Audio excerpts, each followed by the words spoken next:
안녕하세요. 오늘도 사연 살롱을 찾아주셔서 감사합니다. 저는 부산에 사는 30대 중반의 여성이에요. 사연을 듣다 보니 가끔 파혼하신 분들 이야기가 나오더라고요.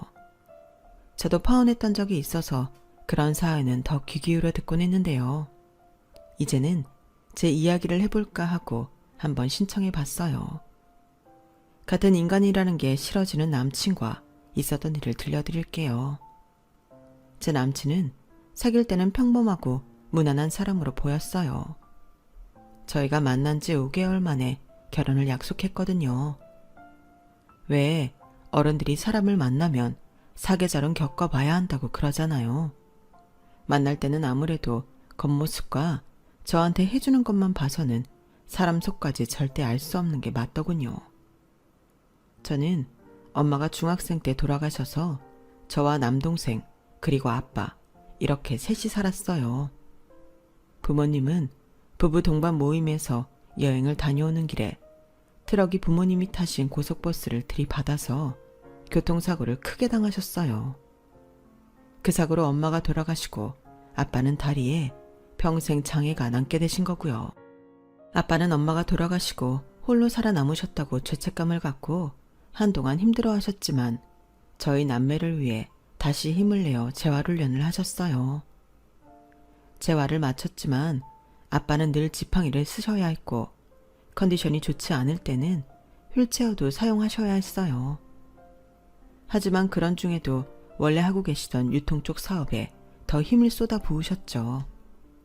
저와 동생이 아빠마저 과로로 쓰러지시는 건 아닌지 걱정될 정도였어요. 아빠, 너무 무리하지 마. 병원에서도 무리하고 스트레스 받으면 안 좋다고 했는데 왜 이렇게 매일 늦게까지 일만 하고 그래? 좀 쉬라고. 아빠 쉬는 날은 확실히 쉬니까 걱정하지 마. 그리고 스트레스 받는 거 전혀 없어. 아빠는 이 일이 좋아. 그리고 너희 앞날을 위해서라도 내 사업 더 잘 키워놓을 거야. 그러려면 한 살이라도 젊을 때 일 많이 해야지. 아빠는 몸이 불편해지니 혹여라도 저희한테 그게 문제가 될까봐 걱정을 하셨던 거였어요. 아빠가 몸이 좀 불편하다고 하면 첫인상이 안 좋을 수도 있는데 집이라도 더 잘 살아야 되지 않겠냐는 거죠. 저도 몰랐는데 대학에 가서 아빠가 친구분하고 하는 말씀을 듣고서 그제야 아빠의 깊은 마음을 알게 되었네요. 아빠는 저희 앞에서는 꿋꿋이 잘 지내는 모습을 보이셨지만 혼자 계실 때에는 엄마도 많이 그리워하셨고 다리가 불편해진 것에 대해서도 힘들어 하셨어요.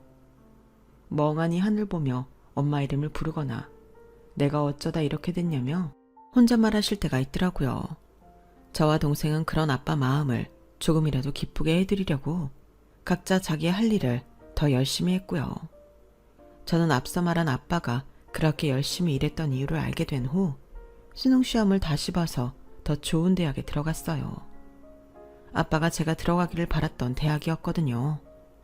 비록 재수를 하게 됐지만 제 합격 소식을 들은 아빠가 언제 다시 공부를 했냐며 놀라면서도 굉장히 좋아하시는 모습을 보니 뿌듯함을 넘어 보람까지 느껴졌어요. 그 후 저도 저 자신만을 생각하지 말고 아빠와 동생을 위해서도 정말 잘 돼야 되겠다고 마음먹었어요. 그건 저뿐만 아니라 동생도 마찬가지였던 것 같아요. 동생은 명문대를 전액 장학금을 받으며 들어갔거든요. 아빠는 유통사업을 계속하시면서 화장품 사업까지 뛰어들었어요. 어느 날 갑자기 마음이 동해 시작하신 게 아니고 그동안 차근차근 준비해 오면서 인력과 자금을 모았던 거라 사업은 처음 하는 일 같지 않게 순조롭게 진행됐어요. 그러면서 아빠 명의의 건물도 소유하셨고요. 저와 동생은 엄마를 잃고 몸도 불편한 것을 극복하고 이렇게 집안을 일구신 아빠를 정말 존경했어요. 대학을 나와 직장에 들어와 보니 아빠가 얼마나 대단한지 더 절실히 느끼게 됐고요. 사회생활이라는 거 일보다도 특히 인간관계가 어찌나 힘든지 그 많은 사람들과 소통하고 앞장서 일하는 게 아무나 하는 거 아니구나 세상 깨달았거든요. 아빠는 저와 동생이 각자 위치에서 제 할 일을 잘 해나가는 걸 보며 마음이 놓이신 것 같았어요. 미경이 성훈이 둘 다 아빠 도움 안 받고 직장 잡아 일 잘하고 있는 거 보니 흐뭇하다. 그래도 언젠가 아빠 회사 들어와야 되는 거 알고 있지? 아빠는 첫째, 둘째도 안 따지고 아들, 딸도 안 따져. 무조건 일 더 잘하는 게 먼저야. 알지? 그건 나도 성훈이도 잘 알고 있지. 근데 난 동생하고 아빠 회사 갖고 싸우기 싫기도 하고 꼭 아빠 회사에 안 가도 된다고 생각해. 내가 잘할 수 있는 걸 찾게 되면 그때 말할게. 나도 누나랑 같은 생각이야. 아빠가 납득할 수 있게만 해줘. 니들이 서로 신경전 안 버리고 그런 마음이라니 아빠도 기쁘다. 그런데 미경아, 너 결혼은 안 하냐? 아빠는 갑자기 이런 분위기에서 그런 말을 해. 웬 결혼? 나 일하는 게 더 좋아. 그래도 너 회사 들어간 지도 좀 됐고 이제 남자 만나야지. 대학 때도 연애 한 번 하는 눈치가 없었잖아. 사람도 사귀어 봐야 누가 내 짝인지 알 수 있는 거야. 그러니 이제는 주변에 괜찮은 남자들 눈여겨보고 그래. 아빠, 진짜 나 지금은 연애 생각도 결혼 생각도 없어. 그러니까 하는 소리야. 연애해야지, 결혼해야지. 이런 생각하면 이미 늦어. 나랑 잘 맞는 짝 찾는 것도 일하고 비슷해. 자꾸 눈여겨보고 만나봐야 나랑 누가 잘 맞는지도 아는 거라고. 아빠는 내심 제가 결혼해서 빨리 가정을 이루기를 바라는 것 같았어요. 저런 말이 오가고 며칠 뒤 동생이 이런 말을 했거든요. 전에 아빠가 고모하고 통화하는 거 들었는데 우리가 엄마 없이 사춘기 보낸 게 마음 아프신가 봐. 우리만의 단란한 가정을 이루기를 원하신다고 그런 말씀하셨어. 나야 아직 대학 졸업도 해야 하고 여유가 있는데 누나를 보면 조급한 마음이 생기시나 봐. 너무 싫다고만 하지 말고 누구 만나는 척이라도 해봐. 우리가 아무도 안 사귄다고 하면 아빠는 그게 아빠 다리가 그래서 그러나 하고 걱정하더라고. 그 말을 듣고 나니 아빠한테 미안해지더라고요. 저야 물론 아빠가 불편하신 것 때문엔 전혀 아니었고 정말 제가 남자 만나는 것에 관심이 없었던 거였어요. 하지만 아빠 입장에서는 그렇게 생각하실 수도 있겠더라고요. 저는 그때부터 누군가 만나봐야겠다는 마음을 갖게 됐지만 그게 생각처럼 잘 되지는 않았어요. 제가 좀 괜찮다고 생각한 사람은 애인이 있거나 결혼을 했고 아니면 너무 가벼운 사람도 있었고 취미나 성격이 안 맞아서 실망스러운 사람도 있었어요. 그렇게 어영부영 1년 반 정도 더 시간이 지나갔을 때 아빠는 다시 다리에 통증을 느껴 얼마간 입원을 하게 됐어요. 병원에서는 특별한 이상보다는 아빠가 나이도 있는 데다가 그동안 무리한 게 몸에 이상으로 나타나는 것 같다며 너무 일만 하지 말고 쉬기를 권했어요. 아빠는 고심 끝에 일단 경영 일선에서는 물러나고 대표 직함을 유지하신 채 실무는 전문 경영인에게 맡기셨어요. 그럴 즈음에 저도 새로운 도전을 하고 싶어서 선배가 하고 있는 한 식당에 매니저를 하기로 했어요. 제 말을 듣고 아빠도 동생도 엄청 놀라더라고요. 그도 그럴 것이 아빠는 당연히 제가 화장품 쪽 사업을 하게 될 거라고 생각하고 계셨고 동생도 제가 지금 다니던 회사를 그만두면 아빠 회사에 들어가겠거니 했거든요. 아니 한식당이라니. 아빠는 미경이 네가 당연히 화장품 쪽 일을 할 거라 믿었는데 원래 요식업의 뜻이 있었던 거야. 그럼 아빠가 식당을 차려줄게. 왜 다른 사람 밑에 가서 일을 해? 몇 년 전부터 요즘 젊은 사람들 취향이 많은 한식당 쪽에 자꾸 관심이 가더라고. 근데 내가 경영 공부만 했지 그쪽으로는 아는 게 없잖아. 무턱대고 아빠 돈으로 식당 차려놓고 파리 날리다가 망하면 안 되지. 나는 음식보다는 경영에 더 관심이 많은데 어떻게 해야 손님 회전율이 더 좋은지 사람들이 어떤 걸 좋아하는지 파악하는 걸 공부할 겸 들어가는 거니까 너무 뭐라고 하지 말아줘. 혹시 알아? 나중에 내가 요식업 하게 돼서 아빠 회사 계열사처럼 될 수도 있잖아. 와 누나, 그렇게 자기만의 길을 개척할 생각할 줄은 꿈에도 몰랐네. 누나 뜻이 정 그렇다면 나는 찬성. 그래, 네 뜻이 정 그렇다면 아빠도 잘 알겠다. 다만 아빠 사업에 관심 없어 보이는 건 좀 섭섭하구나. 절대 그런 거 아니고 나중에 아빠 사업을 이어받게 되더라도 좀 더 세상 경험이 많으면 좋지 않겠어? 좋게 생각해줘 아빠. 그렇게 해서 저는 선배가 하는 한식당에 매니저로 들어갔어요. 한식당이라고 해도 그저 그런 동네 식당이 아니고 꽤나 세련된 데다가 예약도 많고 규모도 좀 있는 곳이었어요. 특히 젊은 사람들한테 인기가 많은 식당이었죠. 우연치 않게 그 한 식당이 아빠 건물 중 하나인 빌딩 바로 맞은편에 있었어요. 가끔 아빠 대신 건물 관리인을 만나러 올 때가 있었는데 그 때문인지 동네가 낯설지 않아 나름 마음이 편하더라고요. 그렇게 한 식당에서 일을 하게 되자 마지못해 승낙하셨던 아빠도 일주일에 한 번은 손님으로 오셔서 식사를 하셨어요. 이 만둣국은 아빠 입에도 참 잘 맞는구나. 여기 음식이 대체로 깔끔하고 그릇이나 식기도 무작정 젊은 사람들 취향만이 아니라 단순하면서도 세련됐어. 그래서인지 나처럼 나이 있는 사람도 오기 나쁘지 않구나. 미경이 언제 한번 니네 선배랑 나랑 좀 만나자고 해줄래? 갑자기 아빠가 선배를 만나겠다고 해서 좀 의아하긴 했어요.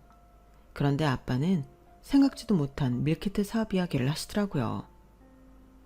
반조리 음식을 냉동이나 냉장으로 만들어 유통할 생각이 있으면 우리가 판매를 맡아서 해보고 싶은데 어떤가?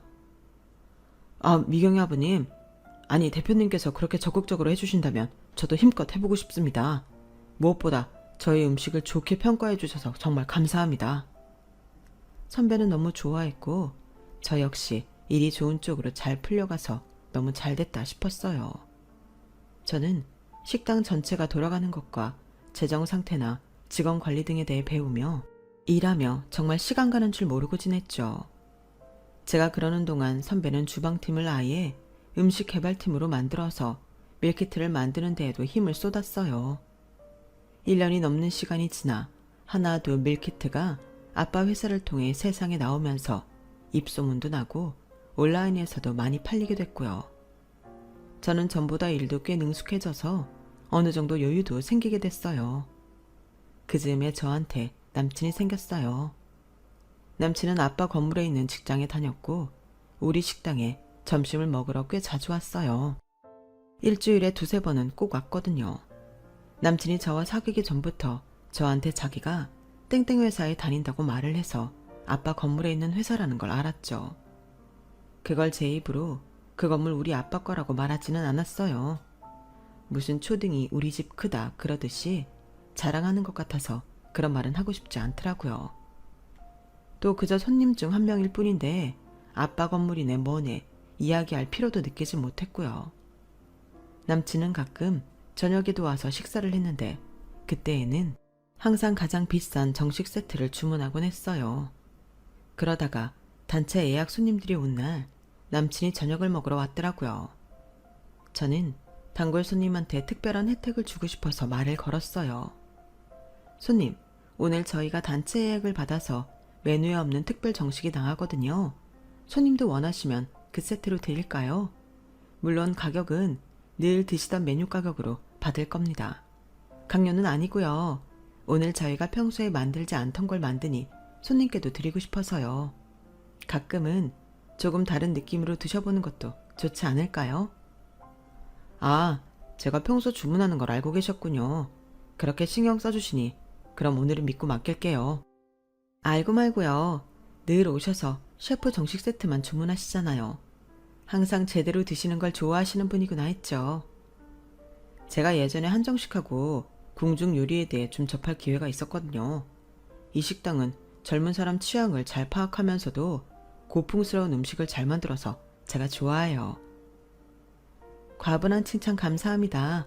셰프님하고 대표님이 굉장히 좋아하시겠어요. 이 말 꼭 전할게요. 그렇게 말을 튼 저와 남친은 전보다 더 서로를 편하게 느꼈고 자연스럽게 대화를 주고받으며 가까워졌어요.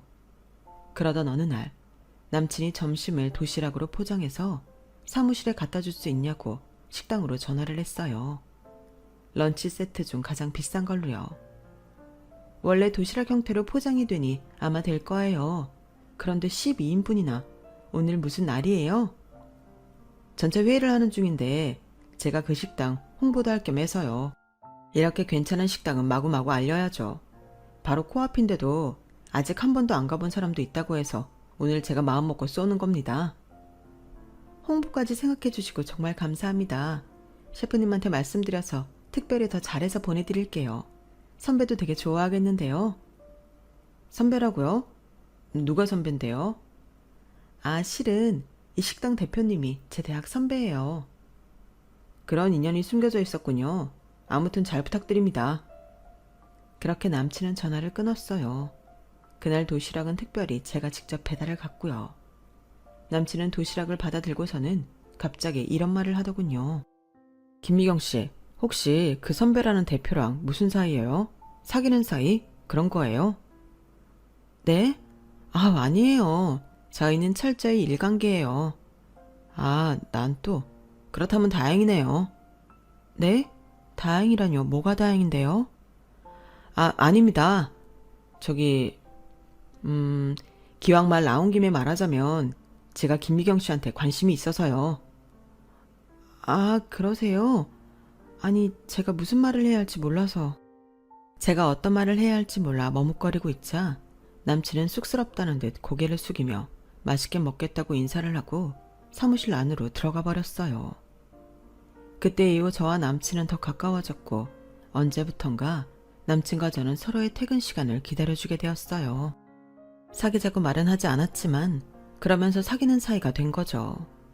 저와 남친은 급속도로 친밀해졌고 5개월 만에 남친은 저한테 프로포즈를 했어요. 미경아, 이런 말 저런 말로 질질 끄지 않고 바로 말할게. 나랑 결혼하자. 우리 음식 취향도 그렇고 잘 맞는 거 많잖아. 매일 만나고 헤어지는 거 반복하는 거 싫다. 너 만날수록 얼른 같이 살고 싶다는 생각만 들어. 저는 그때 막연하게 이런 게 인연인가 보다 싶더라고요. 이렇게 가까운 데에서 어쩌다 보니 계속 얼굴을 익히고 그게 인연이 돼서 사귀기까지 됐으니 결혼하는 게 맞다는 생각이 들었어요. 순간 아빠 생각이 나기도 했고요. 제가 혹시 아빠 때문에 결혼을 안 하려는 게 아닌지 걱정하고 계시는 걸 말끔하게 없애줄 수 있다는 마음이 더 앞섰던 것 같기도 해요. 그래, 우리 결혼하자. 나도 혁준 씨랑 인연인 것 같아. 저는 그렇게 남친의 프로포즈를 받아들인 후 집에 와서 이 사실을 남동생한테만 알렸어요. 아무리 아빠가 제 결혼을 기다리고 계신다지만 사귀는 사람이 있다는 말씀도 안 드렸는데 덜컥 결혼할 거라고 알리는 건 너무 성급하다는 생각이 들더라고요. 그리고 제가 남친과 인연이라는 생각은 했지만 그걸 확인받고 싶은 마음도 있었어요. 왜 남자는 남자가 보면 잘 안다고 하잖아요. 남동생도 그럼 두 사람 만날 때 우애는 척 보러 가겠다고 하더라고요. 하지만 남동생이 저희를 만나는 걸 보러 오기 전에 일이 터져버렸어요. 그날은 아빠가 오후에 건물에 들를 일이 있어서 외출을 하시는 날이었어요. 당시 아빠는 컨디션이 다시 안 좋아져서 한동안 짚고 다니시던 지팡이가 아닌 휠체어로 이동을 하셔야 했어요. 이왕 나온 김에 병원에도 갔다가 건물에 와서 관리인하고 이야기도 하고 만날 사람도 본다고 하시더라고요. 저는 아빠 오실 시간에 맞춰서 식당에 잠깐 나갔다 온다고 말을 한 뒤에 바로 앞 건물 주차장으로 걸어갔어요. 잠시 후 아빠 차가 들어왔고 저는 트렁크에서 휠체어를 꺼내 차에서 내리는 아빠가 편히 앉을 수 있게 도왔어요. 평소에는 운전기사분께서 수고해 주셨지만 그날만큼은 제가 직접 아빠를 건물 안까지 바래다 드리겠다고 했죠. 그렇게 아빠와 도란도란 이야기를 나누며 건물에 들어와서 엘리베이터 앞에 섰는데 로비 저만치에 누가 저를 보고 있는 게 느껴지더라고요. 보니까 제 남친이었어요. 저는 반가워서 손을 흔들려고 하는데 남친 표정이 굉장히 안 좋았고 저를 좀 노려보는 기분이 들더라고요. 혹시 무슨 일이 있나 싶어 남친에게 아는 척은 안 하고 막 도착한 엘리베이터에 아빠와 함께 올라탔죠. 엘리베이터 안에서 아빠는 저한테 이렇게 말씀하셨어요. 아까 그 남자 누구냐? 로비에서 너랑 눈 마주친 사람 말이야. 아, 그게 아는 사람이긴 한데 혹시 그 남자랑 사귀는 사이라도 돼? 왜 말을 제대로 못해? 나중에 말하려고 했는데 아빠가 눈치채버렸네. 여기에 있는 땡땡 회사에 다녀. 강혁준이라고 하고 대리래. 그러냐? 땡땡 회사면 우리 회사랑도 거래를 하는 데구나. 근데 나 그런 거 아직 말하지는 않았어. 나도 혁준 씨 집 어떤지 잘 모르거든. 그런 말을 하며 아빠를 약속이 있는 사무실까지 모셔다 드렸고 저는 그 후에 바로 식당으로 돌아왔어요. 하지만 남친의 전에 볼 수 없던 차가운 표정이 자꾸 아른거려 일이 손에 잡히지 않더라고요. 그래서 남친한테 혹시 무슨 일이 있냐고 문자를 보냈죠. 한참 후 남친은 오늘 끝나고 시간 되면 만나자고 하더라고요. 기니 할 이야기가 있다면서요. 뭔가 심각한 느낌이라 알겠다고 바로 답을 보냈어요. 괜히 가슴이 쿵쾅거리고 안정이 되지 않더라고요. 무슨 안 좋은 일이라도 있는지 걱정도 됐고요. 그날따라 시간이 늦게 가는 기분이라 저는 얼른 퇴근 시간이 되기만을 기다리며 시계만 봤어요. 빨리 무슨 일인지 알게 돼서 이런 기분을 떨쳐버리고 싶었어요. 이윽고 퇴근 시간이 돼서 약속 장소인 카페로 갔더니 남친이 먼저 와서 팔짱을 끼고 앉아있더라고요. 분명 평소와는 아주 다른 분위기였어요. 빨리 왔네. 근데 무슨 일 있어? 아까 회사에서도 봤는데 표정이 안 좋던데. 심각한 일이라도 생겼어? 미영이 너한테 확인하고 싶은 게 있어서 이렇게 보자고 했어. 확인하고 싶은 거? 그게 뭔데? 아까 회사 로비에서 네 말대로 나도 너 봤거든. 역시 그랬구나. 근데 왜 아는 체 안 했어? 나 손 흔들려고 했는데 혁준 씨가 표정이 너무 안 좋아서 그냥 말았는데. 너 그 건물 들어올 때부터 내가 쭉 보고 있었거든. 근데 그 휠체어에 타고 있던 사람한테 아빠라고 하더라? 맞아. 우리 아빠야. 오늘 볼 일이 있어서 나오셨어. 제 말에 남친은 기가 막히다는 듯 한숨을 내쉬더라고요. 저는 어리둥절하게 남친을 보기만 했고요. 대체 왜 그러는지 이해가 되지 않았거든요. 너 이게 뭐야? 진짜. 나도 정리가 안 되니까 나중에 다시 만나서 이야기하자. 오늘은 이만 간다. 할 이야기 있다고 하더니 이러고 간다고? 대체 왜 그래? 내가 다시 연락한다고 했지? 라며 소리를 지르더니 저를 무섭게 쏘아보더라고요. 그렇게 차갑고 독한 남친의 표정은 처음이었어요. 나 사실 할 일이 있는데 잠깐 나온 거야. 야근이거든. 그러니까 이만 간다. 내가 마음 정리되면 연락할게.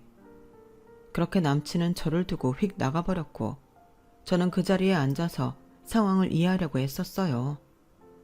마음이 정리가 되면 연락한다니 그건 저와의 관계를 그만하겠다는 말인가 싶기도 했고요. 남친이 대체 왜 그러는지 알기라도 하면 좋겠는데 그 이유를 말하지 않으니 답답했어요. 늦게 집에 도착하니 남동생이 방에서 나와 저한테 남친과 만나는 날을 다시 확인하더라고요. 그래서 저는 조금 전에 남친과 있었던 일을 이야기했어요. 갑자기 마음 정리하면 연락한다니 무슨 뜻인지 모르겠어. 그래서 우리 보는 거는 언제가 될지 아직 못 정하겠다. 나중에 혁준 씨랑 만나게 되면 다시 얘기해 줄게. 제 말에 남동생은 곰곰이 생각하더니 이렇게 말했어요. 그 자식 혹시 우리 아빠 보고 그런 거 아니야? 왠지 그런 느낌인데. 아빠가 휠체어 타고 있으니까 뭔가 심각한 병은 아닌가 하고 말이야. 설마 그런 일로 그러겠어? 노인들 몸 안 좋아서 휠체어 타고 다니는 사람들 꽤 있잖아. 누나랑 아빠가 하는 얘기도 들었을 거 아니야. 무슨 얘기했는데? 뭐 병원 갔다 온 거, 다리가 얼마나 불편한지 그런 것들? 혹시 말이야, 그 말 듣고 아빠가 몸 좀 불편한 거 알고 그렇게 태도가 확 바뀐 거 아니야? 에이, 아무리 그래도 결혼까지 약속했는데 그럴 리가. 나는 느낌이 뭔가 안 좋아. 아무튼 만나서 이야기해봐. 남동생 말을 듣고 보니 남친이 저를 쏘아보던 것도 휠체어에 탄 사람이 우리 아빠냐고 확인한 다음 화난 얼굴로 바로 일어나 나가버린 것도 앞뒤가 맞더라고요. 하지만 저는 남친이 우리 아빠가 휠체어를 탄다는 사실에 그렇게 돌변한 사람이 아니라고 믿고 싶었어요. 이건 직접 이야기를 듣고 확인해 봐야 할 문제라고 생각했죠. 그래서 남친한테 연락을 했는데 제 전화를 받지도 않더군요. 톡도 날려보고 일반 문자도 해봤는데 답이 없었어요. 점차 남동생 말이 사실일 수도 있겠다는 기분이 들었고 이대로는 안 될 것 같아서 남친 회사로 찾아갔지만 다른 직원한테 회의 중이라 나중에 연락하겠다는 말만 전하고 저를 바로 내보내더라고요. 문전박대 당한 것 같았지만 애써 제 기분 탓이라고 생각했죠. 하지만 이대로 있으면 안 될 것 같아 퇴근 후 남친이 위스키를 마시러 자주 가는 바 앞에서 기다리기로 했어요. 얼핏 회사에서 듣기로는 거기에 간다는 목소리를 들었거든요. 바에 갈 시간이 있으면 저한테 연락해주는 게 맞지 않냐고, 왜 모든 문자에 답을 안 하냐고 한마디 하려고 했어요. 그리고 남동생 말대로 아빠를 보고 태도가 돌변한 게 맞다는 생각도 들었고요. 바 입구 근처에서 30분 좀 넘게 기다리니 남친이 나타났어요. 저를 본 남친은 황당하다는 듯 혀를 차더군요. 뭐냐? 이제는 스토커즈까지 하는 거야? 그렇게 말해도 할 수 없는데 왜 이러는 건지 확실히 말을 해줘야 되잖아. 그날 갑자기 가버린 다음부터 연락도 안 되고 찾아가도 만나주지도 않았잖아. 무슨 일 때문인지 몰라도 끝내고 싶으면 끝낸다고 이야기를 해야 되는 거 아니야? 너는 그걸 꼭 말로 해야 되냐? 너도 끝내고 싶은 거 눈치 깠네. 그럼 끝인가 보다 하고 말면 되지, 자존심도 없어? 이렇게 질척거리게. 참 별말을 다 한다. 마음 떠나면 이런 식으로 막말해도 되는 건가? 그게 혁준씨 상식인가 보네. 근데 난 아니거든. 그래도 결혼 이야기까지 오간 상대라면 끝낼 때는 무엇 때문에 끝낸다 말은 해야지. 나는 그 말 안 해주는 게 더 너한테 낫다고 생각했거든. 네 몸 불편한 아빠 때문에 안 된다고 하면 네 기분은 좋겠냐? 그 말 안 하고 연락 끄는 게 나로서는 배려였는데 네가 아주 네 무덤을 파고 들어가는구나. 기어이 이 말을 들어야 속 시원하겠냐? 정말 그것 때문이야? 우리 아빠 다리 불편한 거? 그럼 말도 안 되는 이유 때문에 혼자 헤어지기로 하고 그걸 상대한테 말도 안 하고 일방적으로 연락 끄는 게 그게 배려라는 거야? 참 희한한 논리다. 그러는 너는 왜 진작 니네 아빠 다리 불편하다고 말 안 했는데 다 이렇게 될까봐 철저하게 숨기고 있었던 거잖아. 좀 번지르르한 데에서 매니저로 일하고 거기 대표랑도 선후배 사이라길래 뭐 지 능력은 좀 되는 것 같다 싶었지. 세상에 집안이 그따위일 줄 누가 알았겠냐고. 너 나 코 깨어서 평생 네 아빠 수발 들게 만들려고 했지. 더 이럴 작정으로 나한테 뭐? 예약 손님들만 주는 특별 정식 서비스라는 척 되게 나댔잖아. 결국 식재료 남고 다른 거 따로 만들기 귀찮으니까 그랬으면서 돈은 돈대로 다 받고 지들 편한 대로 생색은 다 내고 지금 생각해보니까 아주 상습범이야. 이런 식으로 사람 꼬여내서 얼마나 뜯어먹었냐? 착각하는 모양인데 결혼하자고 먼저 얘기 꺼낸 거 혁준 씨야. 그래놓고 이제 와서 뭐? 내가 뭘 어떻게 했다고? 네가 그런 말 나오게 다 유도한 결과잖아. 너 완전히 믿게 만들어서 말이야. 아무튼 나는 평생 몸 불편한 네 아빠한테 돈 떼어 먹히면서 살고 싶지 않으니까 그런 줄 알아. 아주 내 덕 보려고 단단히 벼르고 있다가 내가 눈치채고 연락 안 하니까 똥줄 탔나 보네. 와, 진짜 살다 보니 별 희한한 말을 다 듣는다. 야, 우리 아빠가 너 뭐 볼 거 있다고 네 덕을 보니? 차라리 벼룩에 간을 빼먹지. 월급쟁이 몇 푼이나 번다고. 하, 참네. 그러는 너는 월급쟁이 아니냐? 그런 말로 있어 보이는 척 하지 마라. 더 없어 보이니까. 아무튼 우리 아빠 그래서 싫다는 거네. 돈을 떼이느니 내가 너를 꼬셨다느니 이런 말은 그냥 핑계고 우리 아빠가 문제라는 거잖아. 맞지? 너라면 그런 집에 시집 가고 싶냐? 평생 발목 잡혀서 돈만 내줘야 되게 생겼는데 누가 그런 집하고 사돈을 맺어? 와, 진짜 하늘이 도왔다. 조상님이 도왔어. 내가 잘못 살지는 않았나 보네. 집에 인사 가서 알았으면 어쩔 뻔했어? 아니지. 네가 인사할 때까지도 니네 아빠는 보여주지 않았겠지. 이대로 결혼까지 했으면. 생각하기도 싫다. 진짜 끔찍해.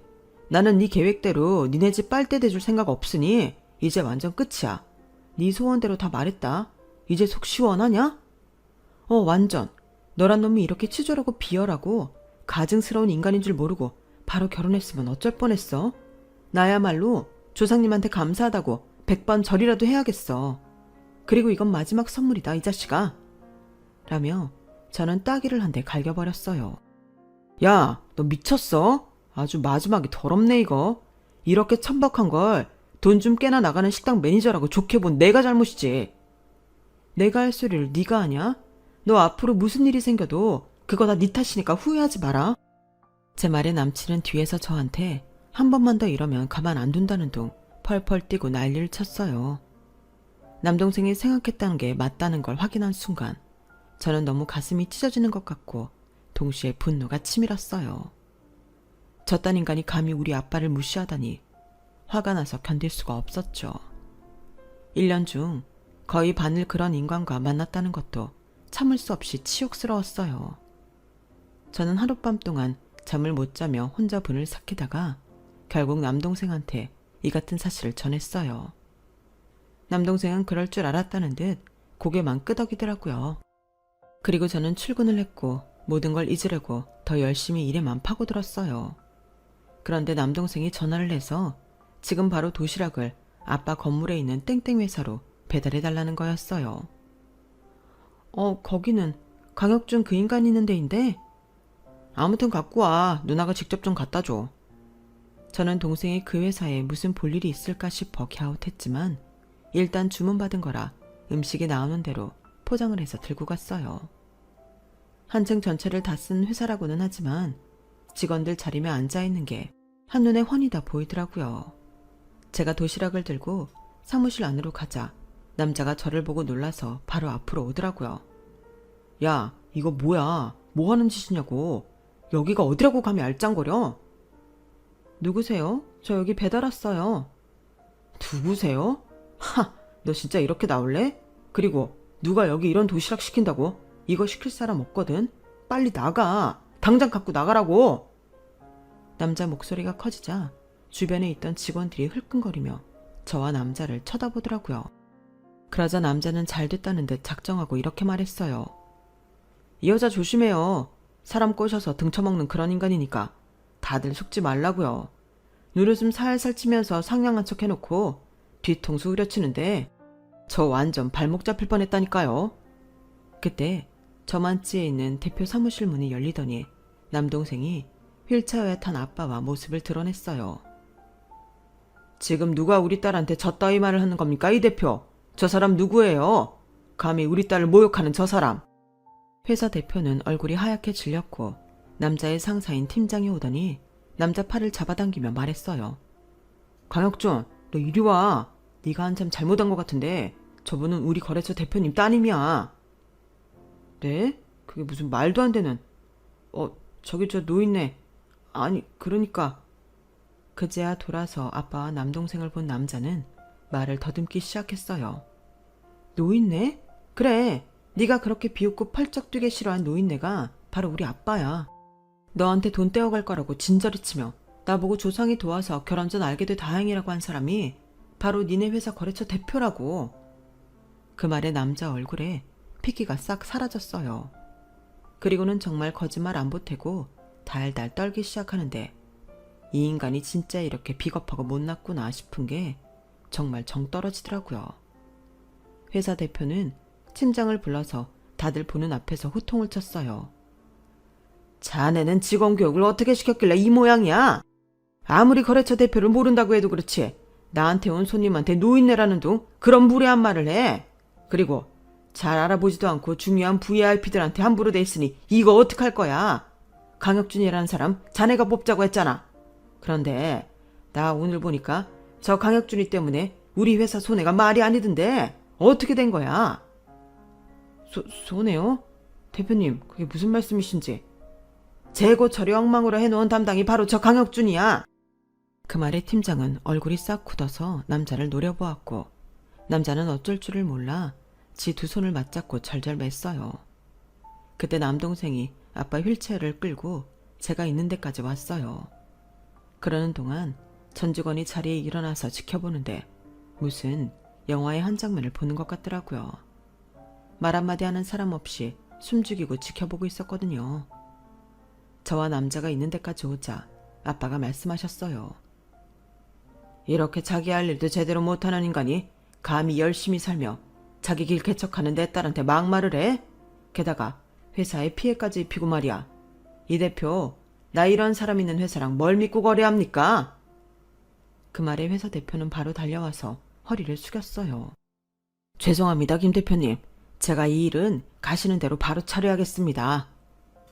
그렇게 허리를 깊게 숙인 그 회사 대표와 팀장, 그리고 벌벌 떨고 있는 남자를 뒤로 한 채 저는 도시락을 남겨두고 남동생과 아빠와 함께 자리를 떠났어요.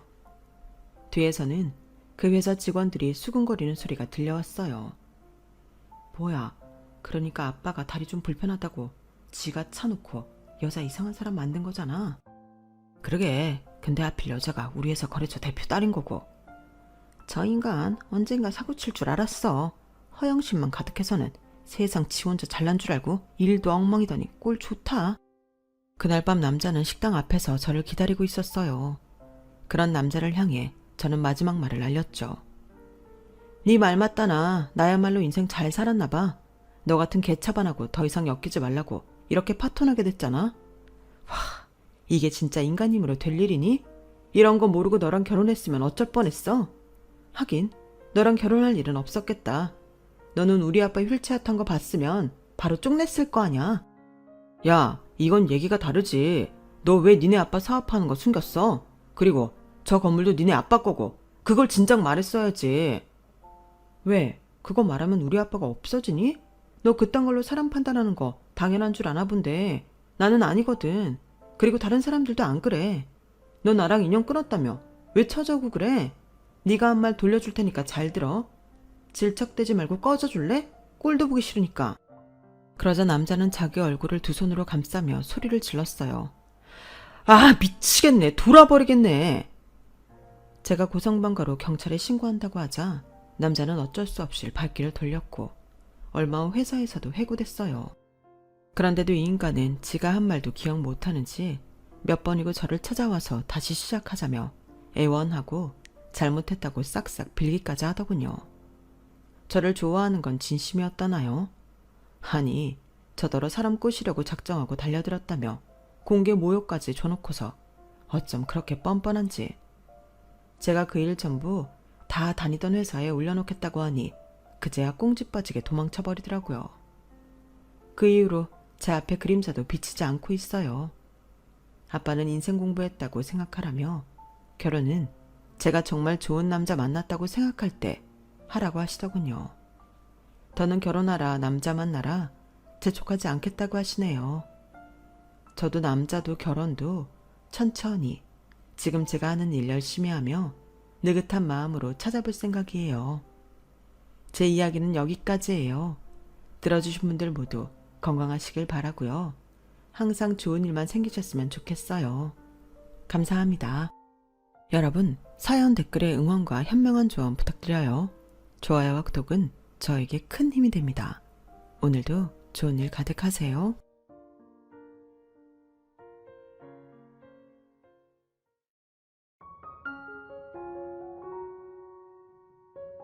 안녕하세요. 오늘도 사연 살롱을 찾아주셔서 감사합니다.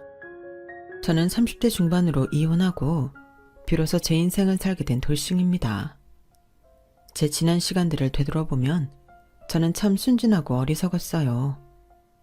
요즘 세상에 저 같은 여자가 또 있을까 싶기도 한데 사실 이 사연을 쓰고 있는 지금도 이렇게 제 사연을 소개하는 게 맞는지 잘 모르겠어요. 하지만 누구보다 행복한 지금을 살고 있는 한 사람으로 용기를 내어 제 사연을 소개할까 하는데 저의 남은 인생도 응원해 주시길 부탁드립니다. 그럼 지금부터 제 이야기를 시작해 볼게요. 저와 전 남편은 대학 때 소개팅으로 만났어요. 전 남편이 제 오랜 지기의 남자친구의 절친이었는데요. 이렇게 적어 놓으니 복잡하게 들리실 수도 있을 것 같은데 쉽게 말해 제 친구가 자기 연애하면서 자기 남자친구의 친구를 저에게 소개한 거였어요. 그리고 난생 처음 한의대생과 소개팅을 하게 된 저는 사실 별다를 것도 없는데 한의대생이라고 하니까 좀 특별하게 느껴졌는데 반은 호기심에 소개팅을 나갔던 것 같아요. 저는 당시 대학 진학을 하지 않고 디자인 아카데미에서 공부하며 디자이너 꿈을 키우던 때였어요. 그러니 대학생이 아닌 제가 그것도 한의대생이랑 소개팅을 한다는 자체가 좀 평범하지 않은 기회라는 생각이 들었는데 그렇다고 당시 제가 남자 만나면서 조건을 따지는 그런 여자는 아니었거든요. 하지만 인연이 되려고 했던 건지 그때는 뭐? 한의대생? 한의대생이 왜 나랑 소개팅을 해? 앞으로 한의사 되려면 공부 열심히 해야 하는 거 아니야? 라고 말하며 가벼운 마음으로 자리에 나갔고 나중에 알고 보니 소개팅에 나온 전 남편은 집안 형편이 좋지 않아 휴학과 복학을 밥 먹듯이 하는 그런 학생이었어요. 그도 그럴 게 전 남편을 소개한 친구는 이미 졸업반으로 취업이 확정되어 있다고 들었는데 그에 반면 전 남편은 이제 고작 2학년이라고 하니 그 차이가 확 느껴지더라고요. 아마 그때부터 그냥 인간적으로 그 사람이 짠해 보였던 것 같아요. 그리고 무슨 콩깍지인지 그런 환경에도 전 남편은 심지가 굳고 성실해 보였는데 그런 환경에 놓였음에도 한의사가 되겠다는 목표는 아주 뚜렷해 그게 멋있다고 느껴졌어요. 그러니 저는 첫 만남부터 이유를 알 수 없는 호감이 느껴졌고 가끔 친구가 자기 남자친구 만나러 간다고 하면 겸사겸사 그 사람 얼굴을 봤었는데 볼 때마다 반갑고 저도 모르게 그 사람을 응원하게 되더군요. 그러다 이 남자도 나한테 호감이 있다는 확신이 들었던 저는 제가 먼저 고백을 했는데 저에게 이렇게 말했어요. 고백해준 거 너무 고마운데 나는 그 고백을 받을 수 없어요. 아는지 모르겠는데 내가 지금 형편이 좋지 않거든요. 지금도 당장 언제 복학이 가능할지도 모르는데 내 주제에 어떻게 혜인씨 같은 여자를 만나겠어요. 그러지 말고 저보다 더 능력 있고 괜찮은 사람 만나세요. 미안합니다. 마음 못 받아줘서. 지금 생각하면 저건 그 사람의 전략이었는지도 모르겠어요. 저렇게 아쉬움 가득해서 저를 밀어내는데 저런 조건 따위가 뭐가 중요한가? 사람이 사람을 만나는데 마음이 더 중요한 게 아닌가? 하는 묘한 승부욕만 생겼거든요. 게다가 누가 봐도 저를 좋아하는 게 티가 팍팍 났는데 자기의 조건이 좋지 않다는 이유로 저를 거절하다니 무슨 8, 90년대의 드라마처럼 느껴졌고 원래 사람 심리가 하지 말라면 더 하고 싶다고 저는 전 남편을 포기하고 싶지 않았어요. 그래서 저는 그야말로 그 사람에게 직진하게 되었는데요. 제 성격이 원래 좀 그래요. 이거다 싶은 확신이 있으면 앞뒤 가리지 않고 밀고 나가는 편이었거든요. 그때는 그 대상이 빌어먹을 그 사람이었고 제가 그 뒤에도 계속 제 마음을 표현하니 그리 오랜 시간이 걸리지 않아 그 사람도 못 이기는 척 저에게 넘어오더군요. 그 뒤 저희는 언제 그런 시간이 있었냐는 듯 서로 죽고 못 사는 연인 사이가 되었어요. 1년, 2년 사계절을 함께 보내면서 저는 저대로 그 사람은 그 사람대로 자기 공부에 최선을 다하며 자기 꿈을 이루기 위해 열심히 노력했는데 그러면서도 만날 수 있을 때는 잠깐이라도 얼굴을 보려 했었죠. 그리고 어렵게 알바하고 공부하는 그 사람을 만날 때면 데이트 비용은 거진 제가 다 부담했는데요. 사실 저는 집이 그렇게 어려운 편은 아니었거든요. 다만 제가 대학에 가야만 하는 이유를 찾지 못해 대학을 가지 않았을 뿐 집에서 그럭저럭 용돈을 꽤 주시는 편이라 자연스럽게 제가 더 많은 데이트 비용을 내게 됐어요. 물론 제가 처음에 돈을 낼 때는 그 사람이 그 점을 많이 미안해했는데 혹여 그걸 부담스러워할까봐 배려하고 싶었던 저는 나름 추억이다 생각하고 저렴한 데이트만 골라서 하기도 했죠. 하지만 그것도 한두 번이지 매일 만나는 것도 아닌데 돈을 떠나서 명색의 데이트인데 다른 연인들처럼 맛있는 것도 먹고 싶고 영화도 보고 싶잖아요.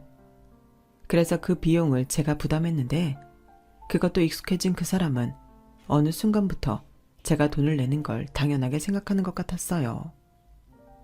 그때 이미 이 사람의 싹수를 알아봤어야 했는데 너무 사랑한 나머지 그걸 눈치채지 못했던 저는 없는 시간을 내어 저를 만나러 나온 그 사람이 고마웠고 그러니 제가 돈을 쓰는 일에 그다지 기분 나쁘지도 않았는데 그만큼 저는 그 사람한테 진심이었어요.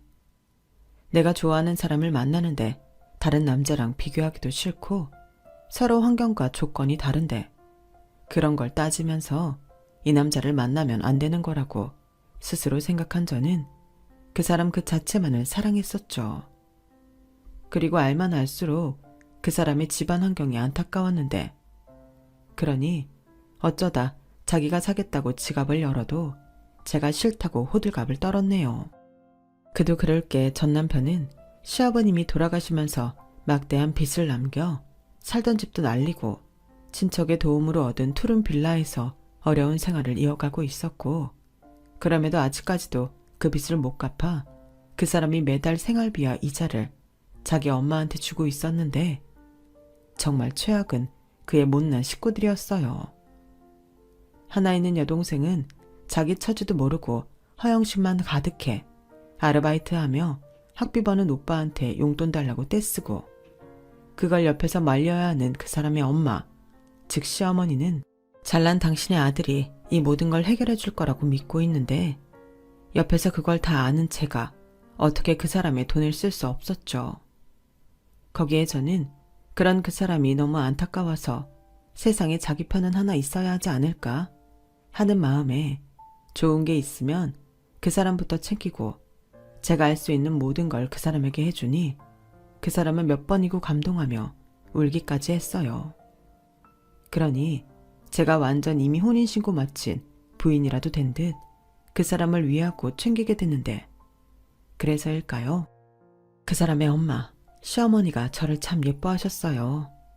말씀도 어찌나 잘하시는지 자기가 힘들게 공부하는 아들한테 못하는 것들을 제가 다 해주고 있다며 제가 은인이라고 몇 번이고 고맙다 하셨어요. 그러면서 이런 말씀까지 덧붙이셨는데요. 나중에 우리 아들이 한의사 되잖아? 그럼 그 덕은 전부 혜인이 네 덕이다. 어디서 이런 복덩이가 우리 아들한테 찾아왔을까? 너무 고맙고 미안해. 우리 아들이 어서 빨리 한의사 공부를 마쳐야 할 텐데. 그래야 우리 아들이 혜인이 호강시켜주지. 호강요 무슨. 저는 여태 포기하지 않고 자기 공부하는 우진 씨가 더 대단하다고 생각해요. 저 때문이 아니라 우진 씨랑 우진 씨 가족을 위해서라도 빨리 한의사 됐으면 좋겠고요. 말도 예쁘게 하네. 우리 아들 한의사 되면 그때는 니들 바로 결혼식부터 해라. 나는 이미 우리 혜인이를 며느리라고 생각하고 있어. 내가 다른 건 몰라도 너 시집살이는 절대 시키지 않고 떠받들고 살 거야. 어머님도 참 그냥 지금처럼만 대해주세요. 저는 그거면 돼요. 지금 생각해도 참 소름 돋네요. 저는 저 때까지만 해도 아니 그 뒤에도 저 여자의 진짜 속을 알지 못했어요. 무책임하지만 그래도 사람이 경우가 없지 않다고 생각했는데 시어머니는 저 때부터 저만 보면 의뢰하는 레파토리가 있었거든요. 내가 보기엔 아무렇지 않아 보여도 조금만 무리를 하면 약값이 더 나오는 사람이야. 원래 고생을 안 하고 살아서 몸이 약하거든. 애들 아빠 있을 때는 집안일도 사람 써서 할 정도로 내가 몸이 약했는데 그러니 우리 애들이 너무 불쌍하지. 다른 집에 태어났으면 이렇게 안 살아도 됐을 텐데 한의대가 보통 머리로 들어갈 수 있는 곳이 아니고 뒷바라지도 제대로 못해주는 엄마라 내가 너무 미안해 죽겠어. 엄마라는 사람이 짐만 되는 것 같고. 짐이라뇨. 우진 씨도 어머니 마음 충분히 알아요. 그러니 저렇게 열심히 노력하죠. 그래, 내 아들이 참 착하지. 내 아들이라서 하는 말이 아니라 저런 애가 또 어딨니? 똑똑하지, 성실하지. 게다가 잘생겼잖아. 우리가 이렇게만 살지 않아도 벌써 사위 삼고 싶다고 난다긴다 하는 사람들이 줄을 섰을 거다. 아이 참 내가 주책이다. 네 앞에서 별소리를 다 해. 그러니까 내 말은 이것도 네 복이다 이 말이다. 아, 네. 시어머니는 저렇듯 자기 아들 잘난 게 유일한 자랑이고 자긍심이었어요. 하지만 저런 말에는 저도 할 말이 없어서 별다른 대꾸를 하지 않았는데 저 역시 하루라도 빨리 그놈이 한의사가 되길 바라는 마음에 그때부터 자연스럽게 뒷바라지를 했던 것 같아요. 실제로 그 사람의 마지막 대학 등록금도 제가 대신 내줬네요. 그때 당시 저는 모 디자인 회사에 입사해 한창 돈을 벌고 있을 때였는데 전 남편이 그때도 돈이 없어 휴학을 해야 했거든요. 1학기만 남긴 상황인데 또 언제 돈을 모으고 다시 복학을 할지 모르니 일단 제가 갖고 있는 거 전부랑 저희 집 몰래 대출까지 받아서 등록금을 내줬는데 그 덕에 그 사람은 졸업하고 무사히 국가시험까지 패스해 한의사가 되었어요. 물론 처음엔 페이닥터로 월급쟁이에 불과했지만 그래도 드디어 원하는 목표를 이뤘다는 기쁨에 우리 두 사람, 아니 그 사람의 식구들까지 쾌재를 불렀죠. 그 뒤로는 제가 내준 대학 등록금을 그 사람이 조금씩 갖기 시작했는데 그러다 그 사람이 먼저 이렇게 말했어요. 내가 이런 말 하는 게 좀 그렇긴 한데 우리 어차피 결혼할 거 아닌가? 그래서 자기도 나 하루라도 빨리 한의사 되라고 등록금 내준 거고. 솔직히 연인 사이에 돈 빌리고 돈 갚는 것도 모양새가 그런데 우리 그냥 결혼할래? 뭐? 결혼? 나는 그때 자기 등록금 내준다고 모았던 거 다 썼는데 결혼하고 싶어도 돈이 있어야 하지. 자기도 이제 막 돈 벌기 시작했는데 돈 없잖아. 그야 그런데 결혼이 꼭 돈이 있어야 하나? 나 공부한다고 우리 너무 연애만 오래 했잖아. 집이야 그냥 월세 살면서 키워도 되고. 우리 그냥 우리가 할 수 있는 범위에서 결혼하자. 나도 그러면 좋은데 우리 집에서 그러라고 할지 모르겠어. 당연히 내가 자기 기다리고 있다는 건 알고 있지만 내가 자기 등록금 대신 내준 건 모르고 계시거든. 거기에 자기 집에서는 어떤 지원도 기대하긴 힘들고 그렇다고 온전히 우리 집에만 도와달라고 할 순 없잖아. 그야 그렇긴 한데 이렇게 시간 보내는 게 아까워서 매달 이렇게 자기한테 돈 갚는 내 꼴도 우습고 내가 너무 못나 보이잖아. 그 사람은 한의사가 되고 계속 저에게 결혼 얘기를 했어요. 그리고 말은 하지 않았지만 시어머니는 내심 저희 집에서 한의사 사위여 너 고맙다며 집이며 차며 심지어 가족인 자기네들까지도 어떻게 해주길 바라는 눈치였는데 그래서 더더욱 결혼이 하고 싶어도 제 입으로 먼저 결혼 얘기를 꺼낼 수는 없었죠. 저는 연애하는 사이라도 빌려주고 돌려받고 전혀 이상하지 않았거든요. 하지만 그 사람은 그게 모양 빠진다고 생각했는지 결혼하면 네 돈 내 돈 할 거 없이 자기가 번 돈 모두를 저에게 줄 텐데 이런 게 무슨 의미냐고 했어요.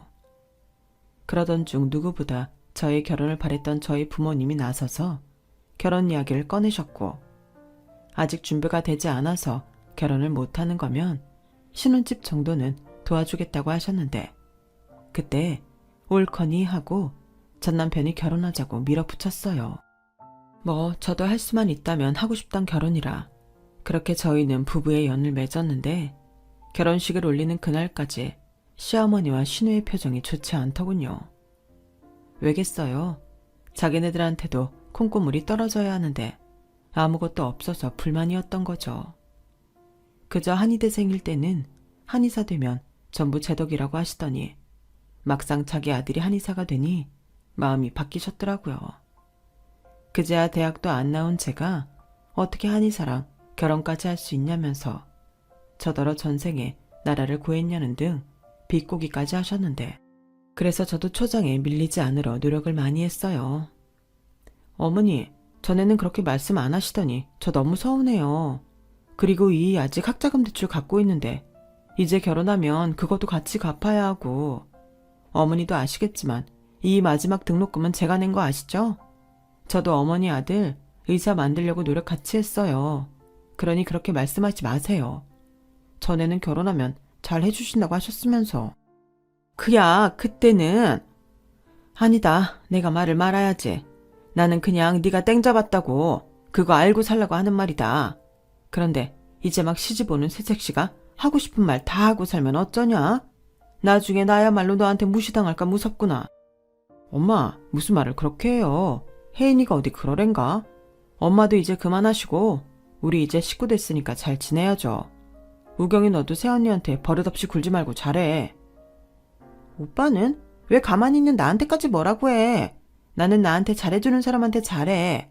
근데 내가 무슨 호구도 아니고 나한테 잘해주지도 않는데 미쳤다고 잘하니? 엄마나 나나 새언니가 우리 오빠 뒷바라지한 거 모르지 않는데 그건 그거고 우린 우리지. 우린 우리한테 잘해줘야 고맙고 그래. 맞지 엄마? 신우라는 애는 딱 저런 스타일이에요. 뭐 처음부터 별로라서 상대하지 않았는데 막상 제가 지 오빠랑 결혼하니 입이 점점 튀어나오더라고요. 하지만 시댁 식구들이랑 같이 사는 것도 아니고 남편만 제 마음 잘 알아주고 우리만 잘 살면 된다고 생각했던 저는 그때도 사랑 하나만으로 남편 빚 갚으며 알뜰살뜰 신혼의 단꿈에 젖어서 살았어요. 그렇게 2년이 지났죠. 그러던 어느 날 그 사람은 개원을 하지 않으면 남 좋은 일만 시키는 것 같다며 개원 소리를 했고, 저는 돈 좀 더 벌고 빚도 다 갚은 다음에 생각하자고 좋게 말했는데, 이미 허파에 바람이 제대로 들어간 그 사람은 제 말을 귓등으로도 듣지 않더군요. 그때 알았어요. 사업병에 걸린 남자는 아무도 말리지 못한다는 걸요. 그리고 그날 이후 그 사람은 제가 반대한다는 걸 알면서도 병원 자리를 알아보고 다니고 병원 장비부터 인테리어까지 찾아보며 자기 병원 차릴 꿈에 젖어 있었어요.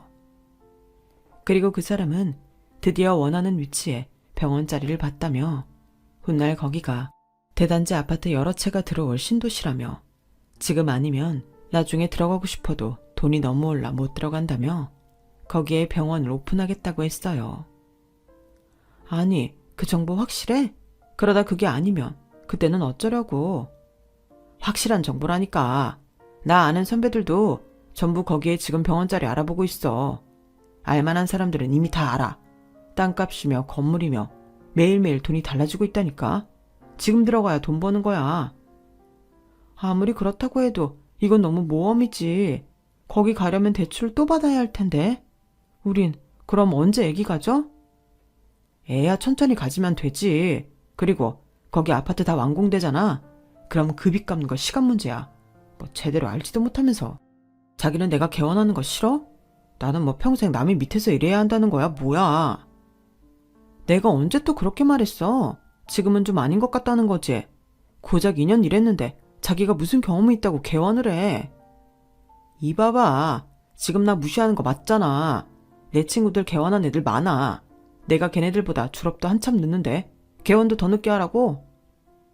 전 남편은 이미 마음이 확고했어요. 하지만 한두 푼도 아니고 돈 가지고 모험하는 거 딱 질색인 저는 계속 반대를 했는데요. 그렇다 보니 부부싸움도 길어지고 나중엔 시어머니까지 알게 되어서 저희 집에 무작정 찾아오셨어요. 야, 내가 우리 우진이한테 다 들었는데 네가 개원하지 말라고 했다며? 나 참 웃겨서 대학도 못 나온 네가 뭐가 잘나서 내 아들한테 이래라 저래라 하냐? 어머니, 말씀이 지나치시네요. 그야 당연히 지금 갚아야 하는 빚도 있고 매달 어머니한테 드리는 돈도 있는데 무리하는 것 같아서 반대하는 거죠. 개원은 뭐 그냥 하는 거예요? 너도 참 양심이 없다. 한의사 남편 뒀으면 네가 먼저 네 집에 얘기해서 내 아들 병원도 차려주고 그랬어야 하는 거야. 남의 집 얘기 들어보니 의사사위 얻으려면 키 3개를 가져와야 한다고 하던데 넌 꼴랑 하나 가져왔잖아. 그리고 뭐 나한테 해준 거 있니? 어머니, 이 집 저희 집에서 해준 것도 감사하게 생각해야죠. 세상에 당연한 게 어딨어요. 그리고 왜 저희 집에서 그 사람 병원을 내줘야 하는데요? 막말로 저는 의사 만들어서 결혼했지 이미 의사인 남편이랑 결혼한 것도 아니잖아요. 얘 말하는 것 좀 봐. 너 내가 나쁜 마음 먹었으면 네 결혼 못했다. 네 말 맞따라. 의사 되기 전이야. 너 같은 거 만나도 의사가 된 마당에 왜 내 아들이 너랑 결혼하니? 다른 부잣집 딸이나 잘나가는 능력자 여자 만나서 결혼하지. 그럼 나는 염치라도 차렸어야 하는 게 맞는 거야. 어머니, 진짜 너무하시네요. 화장실 갈 때랑 나올 때 사람 다르다고 하더니 어머니 보니 딱 그 말이 맞는 것 같아요. 아무튼 저는 확실하지도 않은 거기에 병원 내서 계속 손해보고 힘들어지느니 나중에 돈 더 주고 개원하더라도 지금은 월급쟁이 의사가 나은 것 같아요. 됐다. 고졸이 너랑은 말이 안 통해. 내 아들이 왜 그렇게 답답해하는지 알겠다. 너 내가 좋은 말로 경고하는데 내 아들이 더 똑똑하다. 걔가 한다고 하면 그냥 무조건 하라고 해. 알겠니? 나 참, 시어머니는 중학교도 나오지 못하셨으면서 저를 고졸이라고 무시하셨어요. 그러면서 당신 아들한테 어떤 약속을 받으셨던 건지 무조건 개원해야 한다며 저한테 찍소리도 하지 말라고 하셨는데 어이가 없어서 말이 안 나오더군요. 그 뒤 남편 사람은 저랑 싸우기 싫다며 집에도 잘 안 들어왔어요. 그리고 월급은커녕 생활비도 주지 않았는데 내가 이 꼴을 보려고 그 오랜 시간 참고 기다렸나 후회가 밀려오더라고요. 그리고 그 사람은 결국 빚은 5억 가까이 만들어 개원을 했는데요. 꼴에 무슨 대형 한의사 원장이라고 페이닥터도 2명이나 고용했어요. 그것도 경험도 없는 이제 면허딴 젊은 여자 한의사들만 골라서 채용했더군요. 저는 전혀 모르다 병원 오픈 하루 전에 이 사실들을 알게 됐는데 너무 열받아서 개원하는 날 병원도 안 가고 싶었죠. 하지만 결국 그 빚도 같이 갚아야 할 테고 이미 벌어진 일이라면 잘 되길 바라야 하니 저희 친정 부모님을 모시고 병원을 찾았는데 재개발 지역이라 그런지 정말 주변에는 아무것도 없었어요. 이런 곳에 오히려 한의원이 있다는 게 너무 생뚱맞게 보일 정도였죠. 하지만 오히려 그 반대로 누구보다 자기가 먼저 개원했다는 기쁨에 젖어있던 그 사람은 마치 지가 무슨 승리자라도 된 듯 기세가 등등하더군요. 그리고 오픈하고 3개월 정도 지났을까? 점점 주변에 신도시 소문이 붙었는지 상가 건물들이 하나 둘 생겨나기 시작했는데 그 사람 말대로 그 사이 땅값이며 임대료 등이 올라 그 사람은 저만 보면 어때? 내 말이 맞지? 그러게 잘 알지도 못하면서 왜 반대를 해? 이제 신도시 발표나고 아파트 막 들어오면 나는 돈방 속에 앉는 거야. 그때 되면 내 덕에 사모님 소리 들어가며 호강할 텐데 나한테 안 미안하냐? 지금부터라도 잘해. 괜히 찬밥 되지 말고. 하며 헛소리만 삑삑 했는데 저는 어이가 없어서 안 들리는 척 했어요. 저는 원래 확실하지 않은 걸로 김치국 먹는 스타일 제일 싫어하거든요. 그래서 나는 다른 건 모르겠고 잘 돼도 당신 덕이고 못해도 당신 탓이니 나한테 피해는 주지 마. 자기 말대로 내가 자기 덕에 호강할 일 있어도 그 호강 안 할 테니 내 말은 꼭 지켜줬으면 좋겠어. 라고 말했는데 얼마나 확신이 차 있던 건지 그래 어떻게 각서라도 써줄까? 라며 비아냥거리는 거 있죠. 그때 참 속으로 제 스스로 너무 비참하다고 생각했어요. 결혼한 지 얼마나 됐다고 남편이 저렇게 변하나? 남편이란 사람이 너무 원망스러웠고 저는 적게 벌더라도 착실하게 살고 싶었는데 점점 남편과 저는 어긋난 평행선을 달리기 시작했죠. 그러면서 세트로 시어머니와도 자꾸 부딪혔는데 시어머니는 벌써 남편이 수억을 버는 그런 잘난 원장으로 생각하는 것 같았어요. 그러면서 같은 말 지갑지도 않은지 너는 진짜 나한테 잘해야 해. 한의사 남편을 거저 얻었는데 입 싹 닫고 사람이 염치가 있어야지. 하며 시댁 갑질을 하기 시작했는데 명절도 당신 집은 좁다며 신우 데리고 저희 집에 와서 보내시겠다고 하셨어요. 그러면서 당신 먹을 거, 사용할 이불 등등 새 것으로 다 준비하라고 하셨는데 제가 미쳤나요? 제 집에서 시집살이를 하게. 그래서 절대 그렇게 못하신다. 그렇게 하심 저도 이혼하겠다. 어쩐다 맞대응했더니 그 다음엔 저더러 저희 집에 안 되면 명절에 편하게 쉬게 호텔 잡아달라고 하시더군요. 정말 어이가 없었어요. 그래서 그건 잘난 아들한테 말씀하시라고 듣는 척도 하지 않았는데 그러는 자기는 저더러 명절에 쉬게 해주려고 호텔 가는 건데 자기 속도 몰라준다고 서운하다 어쩐다 하시는 거 있죠. 서운은 개뿔. 그 시커먼 속이 훤히 다 보이는데 시어머니라는 여자는 입에 침도 바르지 않고 그렇게 마음에도 없는 소리를 했는데요. 저는 그때부터 앞으로 이런 사람들과 어떻게 지내야 하나 골머리를 앓았어요. 그리고 적당이라는 걸 모르는 시어머니는 제가 계속 그 어떤 요구도 들어주지 않음에도 포기를 모르고 계란으로 바위치기를 하는 건지 계속 말 같지 않은 요구와 갑질을 하셨는데요. 예, 내가 정말 아무리 좋게 생각해도 이건 아닌 것 같다. 다른 건 몰라도 네가 네 친정에 말해서 나랑 우리 우경이 살 30평대 아파트 하나는 마련해줘. 네? 그게 무슨... 저희 친정에서 왜 아파트를 사드려요? 또 한의사 사위 타령하시려면 저 그냥 이혼할게요. 너 말로만 이혼 소리 하는 거 내가 모를 줄 아냐? 너 내 아들 낳아줄 생각 없잖아. 이제 원장 사모님 됐는데 네가 퍽이란 내 아들이랑 이혼을 하겠다. 그러니까 시집 올 때 못한 아파트나 하나 내놓으라고.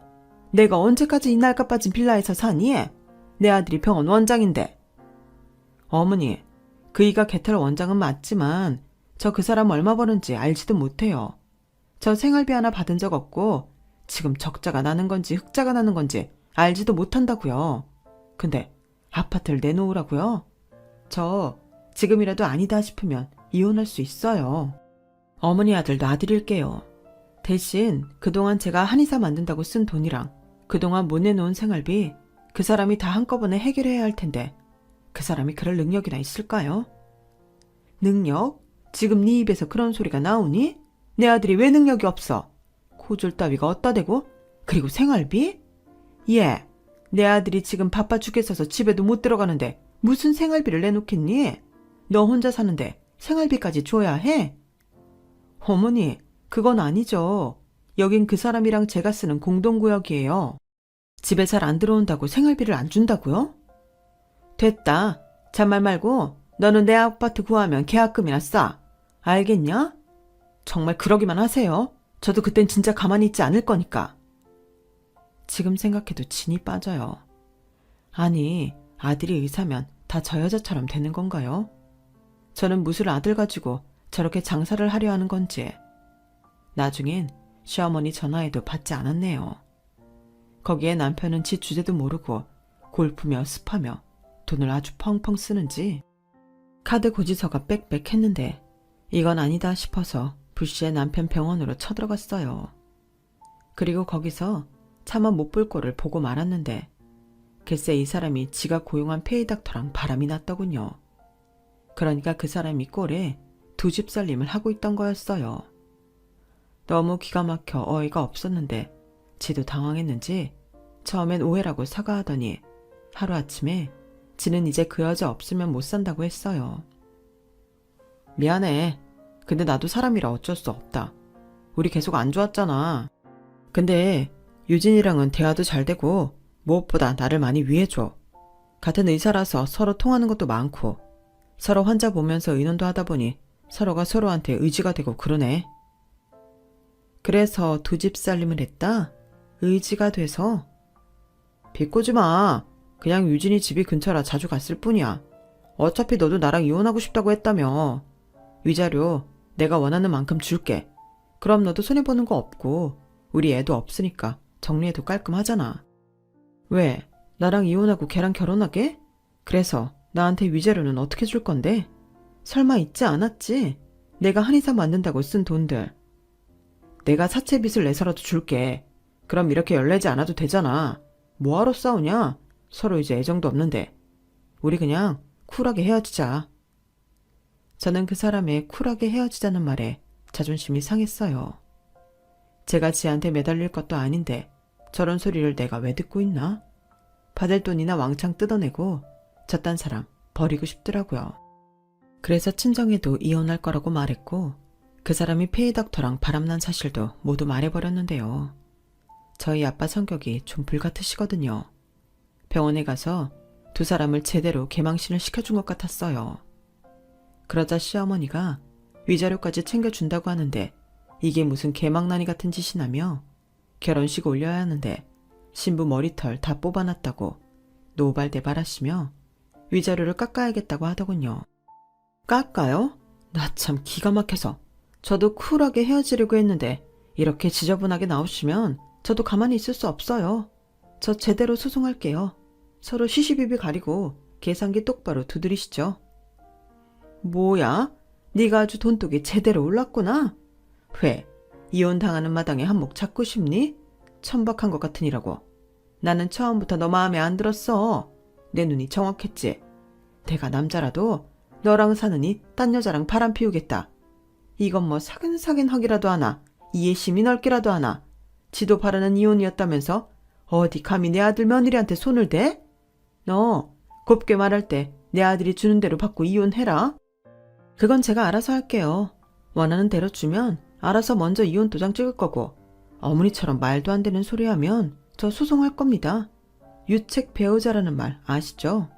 고졸인 저는 아는데 중학교도 못 나오신 어머니가 알까 싶어서요. 뭐야? 어머님이 맨날 저 대학 못 나왔다고 무시하시는데 그러는 어머니 딸도 고졸이잖아요. 막말로 어머니 아들도 고졸일 거 땡전 한 푼도 안 보태주고 대학 졸업시키셨음. 저 같으면 그런 말 못할 것 같은데. 어머니 진짜 뻔뻔하세요. 그렇게 아들 등골 파먹고 사셨으면서 어머니도 염치가 없으시네요. 누가 들으면 어머님이 아들 한의사 뒷바라지한 줄 알겠다니까요. 생각 잘하세요. 소송 걸면 누가 불리하고 누가 유리한지. 저는 제가 할 수 있는 건 다 할 거예요. 그래, 너 아주 잘났다. 아주 내 아들한테 한몫 잡아서 잘 먹고 잘 살고 싶구나. 네, 뭐 아줌마 아들 때문이 아니라 저는 무조건 당신들보다 잘 먹고 잘 살 거예요. 벌 받을 사람들이 있는데 제가 못 살 이유가 없죠. 안 그래요? 저는 어느 때보다 당당하게 할 말 다 했어요. 그리고 그 사람들 번호 모두 차단해버렸는데요. 신우이라는 애도 진짜 웃겼거든요.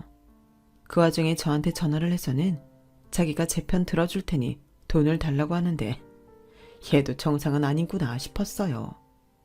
그리고 제대로 이혼 소송 걸었는데 그 사람이 소문나면 평판 나빠진다고 달라는 대로 줄 테니 합의 이혼하자고 했고, 마음 같아서는 힘들어도 개망신 제대로 시켜주고 싶었는데 그런다고 저한테 뭐가 남을까 싶어서 위자료 왕창 부르고 그 사람이 말했던 대로 쿨하고 깔끔하게 이혼했네요. 그 뒤 집도 바로 팔아버렸고 그 사이 아파트 값이 많이 올라 친정 부모님께 다시 반납하려고 했는데 저희 부모님은 그 돈을 받지 않겠다고 하셨어요. 오히려 그 돈을 저를 위해 쓰라고 하셨죠. 그 돈은 이제 네 거야. 설마 아빠가 돌려받을 생각하고 지불해줬겠니? 그 돈으로 너도 너 하고 싶은 거 하고 살아. 유학을 가고 싶으면 가고 대학을 가고 싶으면 가고. 그래도 내가 어떻게 이 돈을 받아? 잘 살지도 못했는데. 이혼하면 뭐 큰 죄라도 지은 거가 되는 거야? 엄마는 네가 그런 집구석에서 탈출한 것만으로도 다행이다 싶어. 어차피 그 사람들 네 아빠가 한바탕 하고 왔잖아.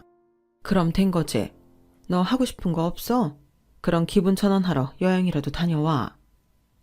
저는 그렇게 아파트 판 큰 돈을 부모님에게 온전히 받게 됐어요. 사실 너무 죄송해서 그러고 싶지 않았는데 부모님이 계속 하고 싶은 거 하라고 그 돈을 받지 않으시니 저도 생각이라는 걸 해보게 되더라고요. 사실 결혼 전에는 저도 하고 싶은 게 많았었는데 어느 순간부터 직장 다니면서 정작 제가 뭘 하고 싶은지 잊어버리고 살고 있었거든요. 그걸 깨달은 순간 왜 그렇게 내 자신에게 미안한지 저는 제가 희생하고 있었다는 것도 모르고 있었더군요. 저는 내심 그게 희생이 아닌 사랑이라고 생각하고 싶었나 봐요. 하지만 그건 사랑도 뭣도 아니었죠. 그렇게 저는 다시 저를 찾기 위해 회사도 그만두고 해외를 돌며 나를 찾기 위한 여행을 다녔는데 그러다 우연히 한국에 돌아와 친구의 소개로 유기견 봉사를 가게 되었어요. 그곳에 가니 저마다 사연 있는 강아지들이 천지였는데 꼭 저도 그 강아지 같다는 생각이 들더군요. 온 마음을 다줬는데 버림받았잖아요. 그리고 저는 그 중에서 입양 가기 어렵다는 대형견을 임시 보호하게 되었는데 말이 임시 보호지 서로 가까워진 그 순간부터는 가족이 되어 어디도 보낼 수 없게 되어버렸어요. 그리고 그 아이한테 선물이라는 이름을 붙여주고 너는 나에게 선물 같은 아이라며 애정을 주기 시작했죠. 그때 저한테 애견 시장이 크게 와닿더군요. 의류부터 가구, 영양제까지 반려동물을 위한 사람들의 애정이 대단하더라고요. 물론 저도 마찬가지였고요. 그래서 내 강아지한테 해준다는 생각으로 조그맣게 사업을 시작했는데 욕심 없이 시작한 그 사업이 조금씩 반려인들에게 소문이 났죠. 저는 제 사연과 선물이의 사연을 토대로 사업을 시작한 계기가 있어 그 부분을 사이트에 소개글로 적어놨는데 아마도 그 사연이 반려인들에게 와닿았나 봐요. 감사한 일이었죠. 그리고 여기저기서 같이 상품을 개발하고 싶다고 제의도 많이 주셨는데 그렇게 좋은 제안들 덕에 열심히 일하다 보니 어느새 저희 선물이는 저희 회사 마스코트이자 노련한 모델이 되었고 그런 선물이를 오랜만에 본 친구가 이렇게 말했는데요. 야, 선물이 쟤 너 만나기 전이랑 지금이랑 완전 다르다. 이젠 정말 못 알아보겠어. 누가 쟤를 유기견 출신으로 하냐? 역시 사람이나 동물이나 사랑을 받으면 달라지네. 너도 사랑 많이 받은 얼굴이야. 뭐? 내가? 선물이야 그렇다 쳐도 내가 그렇다고? 몰랐어? 너 이혼하고 여행 다닐 때는 솔직히 네가 아무렇지 않은 척했지만 얼굴이 말이 아니었거든. 그래서 너 내가 봉사활동에 데리고 간 거야. 혼자 굴파지 말고 나와서 자꾸 사람들이랑 섞이라고. 근데 이렇게 멋진 사업가가 됐잖아. 너 선물이한테 고맙다고 그래. 사랑 주지, 사업 잘 되게 해주지. 은견이 따로 없네. 네 말 들으니까 그렇다. 사람보다 낫다, 우리 선물이가. 저는 지금도 그렇게 생각해요. 사람은 자기 욕심에 도리와 의리를 저버리지만 동물을 한 주인에게 모든 사랑을 쏟잖아요. 그리고 어느새 제가 선물이를 구한 게 아닌 선물이가 저를 살게 했다는 걸 알게 되었는데 이름 따라간다고 선물이는 저한테 정말 선물 같은 아이가 되어줬어요. 그렇게 저는 사업가로서 자리를 잡았고 나중엔 혼자는 절대 무리라 사무실과 직원들까지 채용해 제대로 회사를 설립하게 되었는데 그러면서 수입금의 일부는 유기견들을 위해 봉사하는 곳에 기부를 했어요. 선한 영향이 계속 이루어지길 바라며 저는 유기견 아이들을 모델로 상품을 개발하고 홍보하며 제 사업을 성장시켰고 회사가 커가는 재미와 좀 더 나아진 환경에 살게 된 많은 아이들을 보며 보람을 느끼며 살게 되었는데 어느덧 시간이 3년이나 훌쩍 지났더군요. 제 통장엔 어느새 친정 부모님이 주신 아파트 값에 몇십 배가 들어있었고 저는 그 돈으로 하고 싶은 것도 다 하고 돕고 싶은 곳에도 지원을 아끼지 않았는데 제가 좋은 마음으로 사업을 하니 좋은 사람들이 제 곁을 채워줬어요. 사실 그것만으로도 저는 너무 감사한데 돈은 그 다음이었죠. 돈이 있다라는 게 나쁠 일은 아니잖아요. 안락사 위기에 놓인 아이들도 따뜻하고 안전한 곳으로 옮겨 보호할 수도 있고 추운 날 날씨만큼 어려우신 분들에게도 작게나마 온기를 선물할 수 있으니 저에겐 돈은 정말 중요한 수단입니다. 그렇게 저 나름대로 잘 살다 보니 제 소문이 어느새 곳곳에 퍼졌나 봐요. 우선 제 절친한 친구가 너무 좋아했기에 그 친구가 주변 친구들에게 제 이야기를 했고 그 때문인지 몇 년 동안 연락도 뚝 끊겼던 친구들이 전화해서 돈 빌려달라는 소리를 많이 들었는데 그때는 좀 곤란하긴 했어요. 미안해. 나는 네가 잘 돼서 너무 좋아가지고. 근데 걔네들 너무 웃긴다. 어떻게 너한테 돈 빌려달라고 할 수가 있어? 그러니까 이젠 모르는 번호로 오는 전화는 다 무섭다. 그러게 너만 좋아하면 될 일이지 왜 그랬어? 그야 그 사람 귀에 들어가라고 했지. 내가 너 이혼했을 때 얼마나 미안했는지 알아? 나 때문에 그 사람 만나서 그 고생을 하고 그 사람은 그 뒤로 그년이랑 재혼했대. 당연히 그랬겠지. 그래서 나한테 달라는 대로 다 주고 이혼한 건데 나도 괜찮은데 네가 왜 열을 내? 열받잖아. 근데 그거 알아? 그 인간들 결국엔 헤어졌단다. 내가 장담하는데 조만간 그 사람 너한테 전화할 거야. 뭐? 나한테? 왜? 거기 신도시 탈락하고 그 병원 완전 쪽박 찼잖아. 그러니 그 재혼한 여자도 그 사람이랑 못 살겠다고 이혼했겠지. 이혼하는 과정도 얼마나 더러웠는지. 그 주변 사람들 중에 모르는 사람이 없더라. 우리 남편이 그래서 그 사람도 엄청 그리워한대. 미친 거 아니냐? 만약에 전화 오면 아주 쌍욕을 퍼부어버려. 그리고 너 왜 자꾸 내가 주선하는 소개팅 안 해? 내가 이번 일 많이 하려고 얼마나 심사숙고하면서 네 상대 골랐는지 알아? 됐네요. 너는 내가 다시 남자를 만날 것 같냐? 싫어. 야, 그렇다고 언제까지 걔랑만 살아? 선물이가 얼마나 산다고? 너이씨, 그런 말 할 거면 당장 니네 집에 가. 난 이 세상에서 우리 부모님 다음으로 선물이가 제일 좋아. 야, 그럼 나는? 너는 선물이 다음이지. 그러니까 네가 영순이인 네 남편한테 얼른 가. 저는 조금 서운해하는 친구를 그렇게 돌려보냈어요. 그리고 남자를 만나지 않겠다는 말은 100%제 진심이었는데요. 사람한테 배신을 당해서인지 쉽게 마음이 열리지 않더라고요. 그리고 보름 정도가 지났을까? 친구가 말한 대로 그 사람한테 전화가 걸려왔어요. 연락처를 벌써 지웠다고 생각했는데 차단시킨 바람에 연락처를 지우지 않았더라고요. 그리고 핸드폰을 바꾸면서 차단도 풀렸는지 발신자 이름에 떴는데 처음엔 받지 않으려 했다가 친구가 한 소리도 있고 해서 전화를 받았네요. 여보세요? 혜인이야? 무슨 염치로 나한테 전화를 다 했지? 혜인아, 잘 지냈어? 사업 잘 된다며? 나 가끔 혜인이 네 소식 듣고 있었어. 그래? 그랬구나. 나는 전혀 궁금하지 않아서 소식 모르고 있었는데. 나 혜인이 너랑 이혼하고 걔랑 재혼했는데 헤어졌어. 역시 나는 너밖에 없더라고.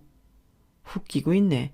됐고 헛소리 하려고 전화했으면 나 바쁘니까 좀 끊자. 저기 그러지 말고 우리 얼굴 보고 잠깐 얘기 좀 할까? 내가 시간이랑 장소 다 맞출게. 아니 그럴 거 없어. 난 1분 1초도 어디서든 만나고 싶지 않으니까. 나한테 돈 얘기하려고 하나 본데 꿈 깨. 그런 거 아니야. 나 정말 자기 너무 보고 싶어서 그래. 절대로 돈 얘기하려는 거 아니야. 걔가 똥을 끊지? 됐고 다시는 전화하지 마. 잠깐 통화한 것뿐인데 저는 손이 벌벌 떨렸어요. 그만큼 너무 그 인간이 싫었는데 번호를 지울까 하다 다시 전화가 걸려올 것 같아 차단해버렸죠. 그리고 모르는 번호로 전화가 오면 그 인간일까봐 한동안 전화를 못 받았는데요. 그렇게 지내기를 며칠 뒤 퇴근하는데 요즘도 이런 차가 있나 싶은 차에서 몰라보게 행색이 나빠진 그 사람과 그 사람 엄마가 내리더군요. 그리고는 무슨 구걸이라도 하는 사람처럼 저한테 굽신거리며 다가오는데 진심 소름 끼쳤어요. 그리고 여긴 어떻게 왔냐고 제가 정색하며 물으니 친구들한테 물어서 찾아왔다고 하는데 스토커 같았어요. 그래서 너무 소름 끼치니까 가라고 소리치며 안 그러면 경찰에 신고하겠다고 기겁을 하며 말하니 그 자리에서 잘못했다며 무릎을 꿇고 비는데 빌면서 한다는 말이 저한테 감히 재결합을 하자고 하더군요. 뭐? 재결합? 미친 거 아니야? 어디서 감히 재결합 얘기를 해? 내 얘기 끝까지 들어봐. 나 진짜 생각 많이 했어. 뭐가 잘못됐을지, 언제부터 잘못됐을지 생각을 해보니까 내가 진짜 나쁜 사람이더라고. 자기가 얼마나 배신감 느끼고 힘들었을지 이제야 알게 됐어. 나 평생 자기한테 마음의 빚 갚으며 머슴처럼 살게. 자기가 하라면 하고 하지 말라면 안 하고 그렇게 살 테니 나한테 제발 기회를 주면 안 돼? 우리 서로 진짜 많이 사랑했잖아. 사랑 같은 소리 하네. 그래서 나를 두고 바람을 피웠어? 기회를 달라고? 웃기지 말고 신고하기 전에 당장 꺼져. 얘, 너도 너무 그러지 말고 우리 아들이 이렇게까지 반성하는데 좀 봐줘라. 나도 너한테 이렇게 사과할게. 우리 애 네 말 안 듣고 무리하다 쫄딱 망했다. 그래서 나나 우리 아들이나 네 생각을 많이 한 거야.